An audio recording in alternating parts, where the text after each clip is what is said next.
Hi, my name is Laura Vogel, and this is my intro for Module 1. So I am here because I love to learn new ways to teach and learn. I teach biology, astronomy, and geology at Harrison High School, which is located right outside of the city of Philadelphia. And I'm interested in STEM because I remember experiencing it firsthand as a student in my physics class at high school when we built cardboard boats for lessons on buoyancy. And I remember racing it and being so engaged in the project. And even as a teacher, doing STEM activities makes time go so much faster.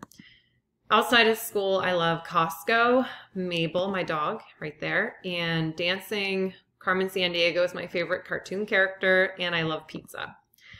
My definition for STEM is an educational experience that blends science, math, technology, and engineering principles to better understand our planet, solve problems, and become a contributing member of society. And I felt like this kind of incorporated all of the things that from Vasquez and the principles listed there to the videos that we watched. When I think about STEM that I've done, there's two projects that come to mind. And the spectroscope design project for my astronomy course that we just finished a couple of weeks ago is the one I want to focus on for this. And so using the chart from Vasquez, I was able to identify that it blends science and engineering in particular, and especially because part of the project we define the problem for engineering.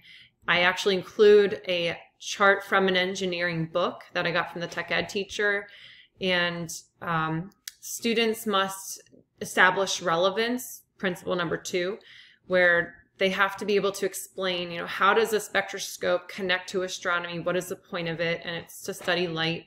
And light's a really tough topic to teach, especially when, you see light, it looks just white and the sun looks yellow, but how do we know there's other colors there and elements? And so this is a really great way to teach students because they can experience it.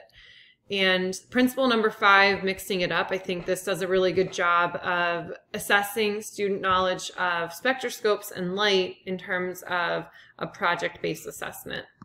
And when you go through the chart here, I'm just going to show you a couple of the places where this project qualifies as STEM. We defined problems and constraints. Students had to be able to explain the purpose of a spectroscope for astronomy. They had to build a model of a spectroscope.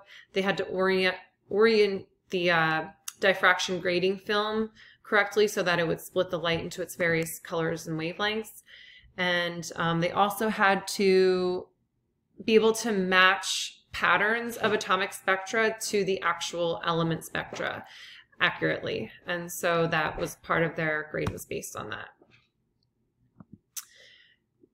Why STEM? I think that question is best answered when I was watching the Neil deGrasse Tyson interview, and he talks about math and how it's not really that important that you know how to do trig identities when you're in your 30s, but it's really important that your brain was challenged at that time of your life to develop that way, because that's what makes you a problem solver.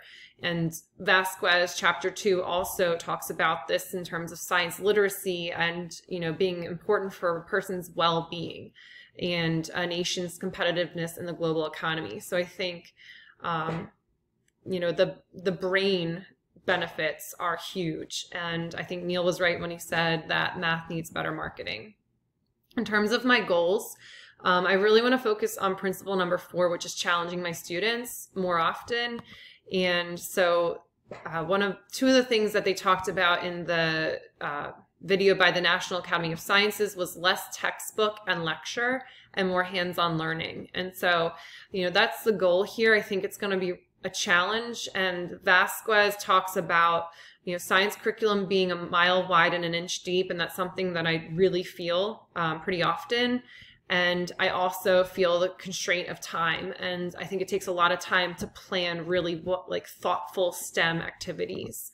So I'm really looking forward to doing that in this course. And, I think a final thought is one of the things I love to say to my students is WATBA, what a time to be alive. And I think even the subjects that I teach alone, biology and astronomy, we would know nothing of what I even teach. There'd be no curriculum without the technological advancements of microscopes and telescopes. So I think STEM I'm really excited to learn more about, the connections from STEM and technology to the science that I teach. So I'm looking forward to learning with everyone, and thanks for watching.